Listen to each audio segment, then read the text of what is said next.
Opening slide. Text. Belonging Matters Conference, Melbourne Park, 2011. Keeping the focus on valued lives. Title. Rotary Employment Partnership. Wendy McDonald and Robin Acton, Inclusion Alberta, Canada.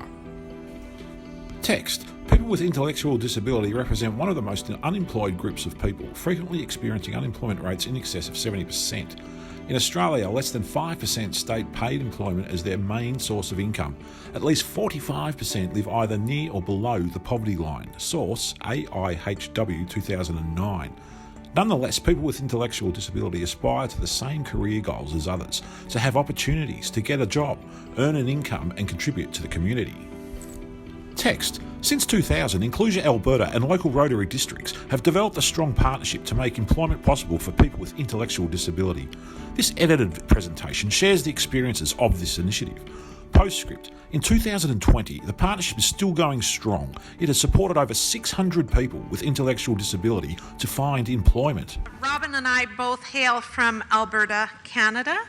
So this is a picture of my family. That's my husband Blaine and my two sons, Kyle and Aaron. And Kyle has a developmental disability. So I'm really speaking today with a couple of hats on. Primarily and always first, I am a mom.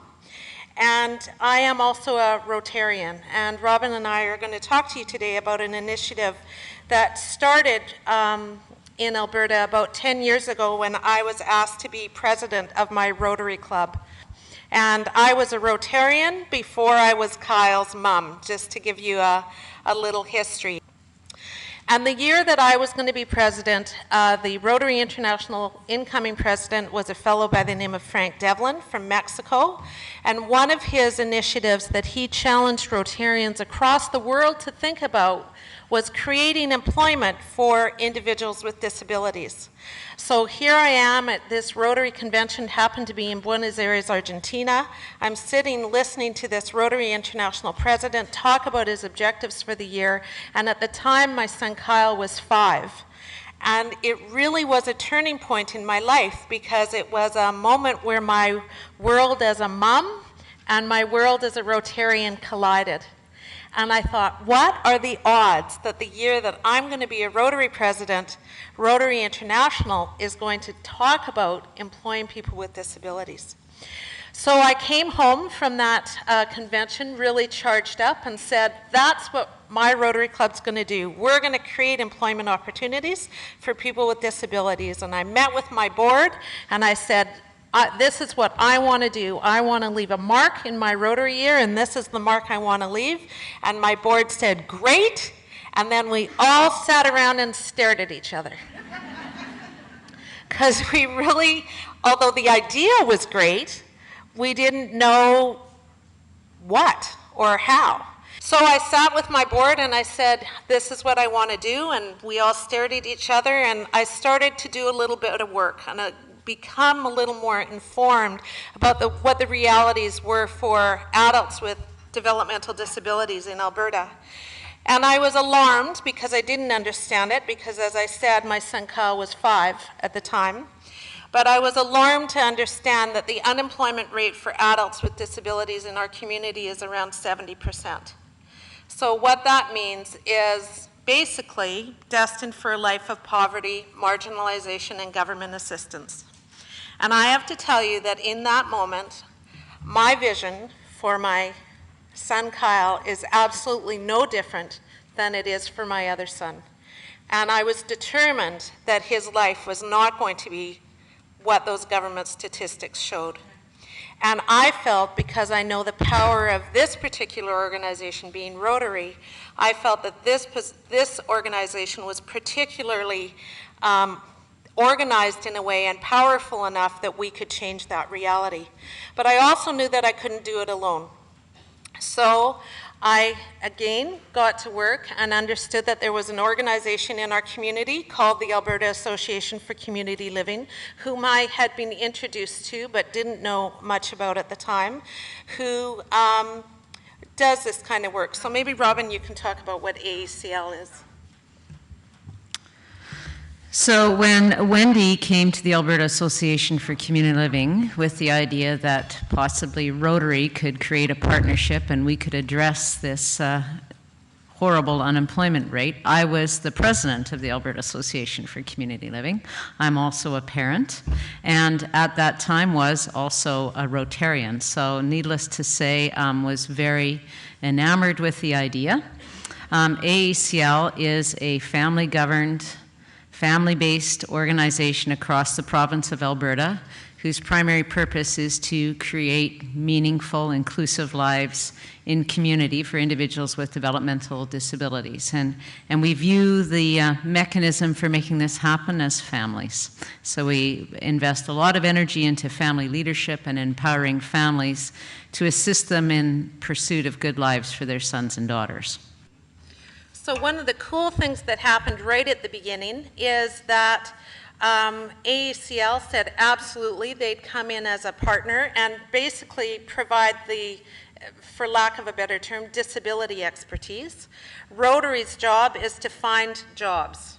Rotary's job literally is to open doors and possibilities. One of the things that we were able to do right off the bat was go to Rotary and say, we don't want anything from you other than the possibility for you to create employment within your organizations. For those of you that are familiar with Rotary, Rotarians and Rotary clubs are inundated with requests, usually for money. And so it was a unique opportunity to come within Rotary and say, we don't want your money, we want your hearts. We want you to think about what your business might be able to offer in terms of some employment opportunities. Because both Robin and I are Rotarians, one of the things that we're going to say probably repeatedly throughout this presentation is, and one of the key learnings we've had, is this only happens when it is driven by Rotary. If we try and come outside in a sense, if you are not part of Rotary or have a Rotarian that is leading this within their Rotary club, it becomes not much different than other employment agencies, I guess, in a sense. So right from the get-go, we decided that the goals of the partnership were pretty simple. First off, to secure meaningful employment. And when we talk about employment, we mean employment as it would be defined for most of us. Work for pay. Work for pay right from the beginning, which is how most Rotarians who are employers only see employment. What we learned pretty quickly is in the human services field, we have all sorts of language around employment that has no relevance with employers that aren't introduced to our world. So it was real work for real pay. The second goal of the partnership was to broaden the career options available to people with developmental disabilities. So we believed that people were capable of doing much more than they were often seen to be doing. So we wanted to see if people could, find jobs working in financial institutions, to, run forklifts, to do all sorts of different things, as opposed to the typical type of work we see people relegated to. And the third goal of the partnership was, to the extent possible, utilize the supports that naturally exist within the workplace. So that was our default position. What we asked of employers was, we want you to accommodate this employee to the same extent that you accommodate all your employees. Because when we started talking about it with employers accommodate every employee they hire. They just might do it in different ways, and they do it in ways that they don't even think of as accommodation, but they are accommodating. So we wanted to, and of course try to embed the people that worked into relationship with their fellow employees such that they would be the supports if necessary. Now, having said that, certainly there are some folks who've obtained work through the partnership who require more support than would be reasonably expected from an employer. So yes, there's lots of folks that work that still, avail of a job coach. I hope I'm using the same language that you do here, but that have external supports on the job.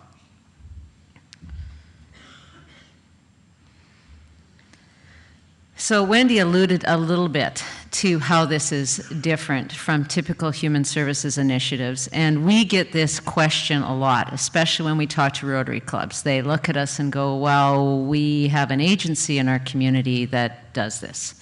And absolutely, and we have in Alberta, as I'm assuming you have in Australia, lots of very committed, good supported employment agencies that are out there trying to find people work. And our response is absolutely, and if those folks could have solved the 70% unemployment rate by now, they would have. So there's definitely room for a new idea. So what we say is the difference between this initiative and what we typically see in supported employment is that it isn't the job developer or the person from the agency who is out there pounding the pavement trying to find people work. It's Rotarians. Now, we've heard it said that it's possible for a job developer to make 200 cold calls to find one position.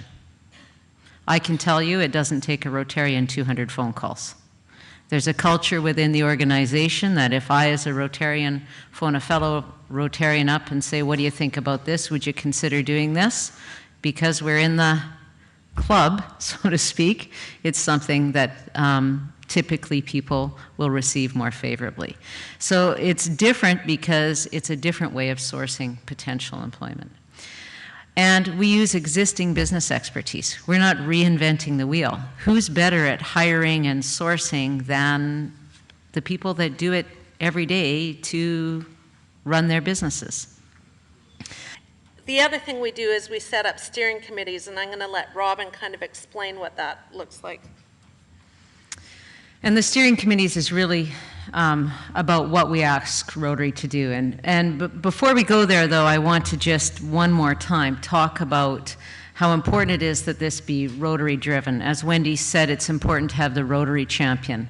When I told you a bit about where I started with the project, I was president of AACL and also a Rotarian. And when the partnership started in Edmonton, one of my fellow Rotarians was at a meeting where the Edmonton partnership was discussed, and he came back to Lloydminster and phoned me up, and knowing that I'm part of the disability world and that I was president of AACL, and says, Robin, why aren't we doing this in Lloydminster? And I said, Glenn, I'm not sure. Why aren't we doing this in Lloydminster? Because I knew if I took this partnership on in my Rotary Club, it would become a disability initiative. But if Glenn took it on, a past president of the club, someone who already had status and influence, it would become an employment initiative. So it makes a powerful difference. So on to what we ask Rotarians to do. So we're pretty clear, we're pretty blunt, we don't mince words.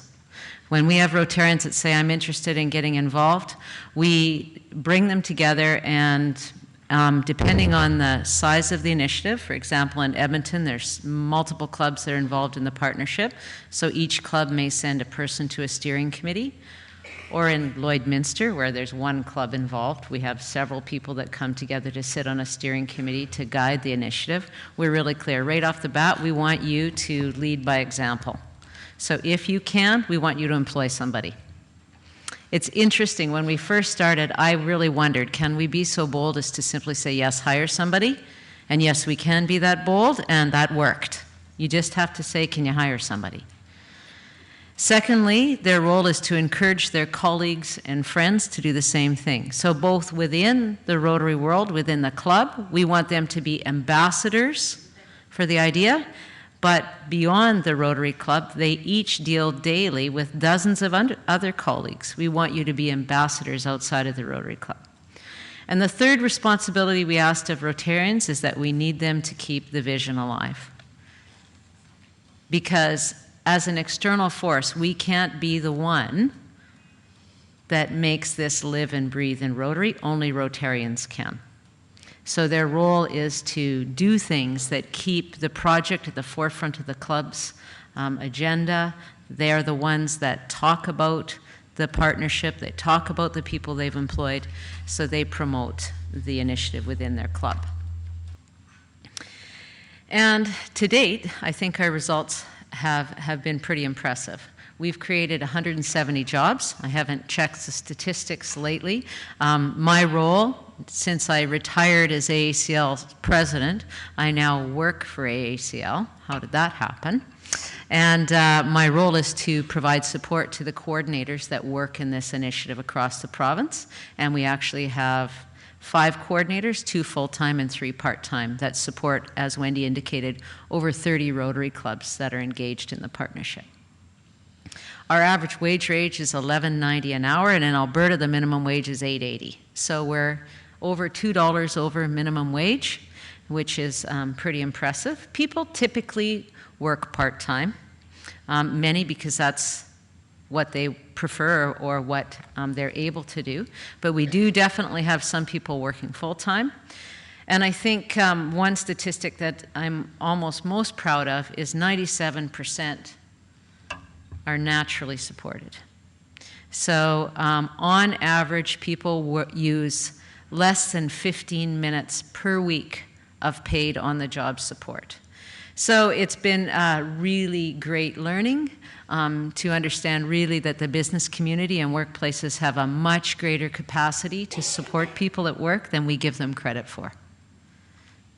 And the other statistic that I think is really interesting is many of the folks that currently have jobs through the initiative are those that were written off through the system, who were, considered unemployable, who weren't receiving employment-related supports. So I think that's pretty amazing and certainly speaks for itself. The nature of jobs we've created, and I indicated earlier, we wanted to try and expand the career identity for individuals. And I think Wendy's got a great story of our latest hire, but we have people working as assistant veterinary assistants, forklift operators. They're doing reception, data entry. Many are working in retail settings, absolutely, and in shops doing, typical type of work, but we've certainly have people doing many different things as well.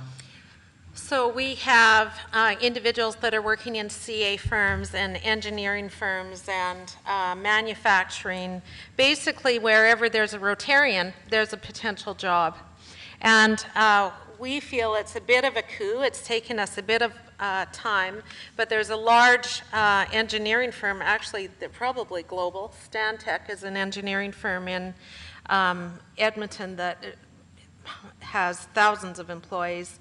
And, we knew a couple of Rotarians in different Rotary clubs that all worked for this engineering firm. And so we thought it's about time that they got busy. And so we have one passionate Rotarian, that guy who won't let the ball drop, who went into his organization and said, we're seen as key members of the community, we give thousands of dollars, why aren't we doing this? And this engineering firm has just recently hired their 4th person in their Edmonton office. But one of the really cool things is, as AACL, we went in to do a lunch and learn for the organization to just talk about what the employment realities are for individuals with developmental disabilities. We had a young girl come and speak at that presentation who's got significant physical disabilities. She's nonverbal. She uses a communication device, is attending an inclusive post-secondary option that we have in Edmonton, and her dream is to work as an administrative assistant. So she was able to tell the almost 100 people that attended this lunch and learn that really what her goal was to be an administrative assistant. And I think even for some of us in this room, we would look at her and say, yee, don't quite know how that's going to happen. Anyway, one of those Rotarians, engineers, left that lunch and learn, and he said, I'm going to hire her in my team. And I guess the one last thing that I'm really proud of in this initiative, and I continue in the initiative as a volunteer, as a Rotarian, that's my role, is we have had the occasional employment that hasn't worked out, just like every other organization, and people without disabilities. It doesn't always work out. But I'm really proud to say we've never lost a Rotary employer. So I think that that speaks to the power of the partnership and what we're able to provide to the initiative.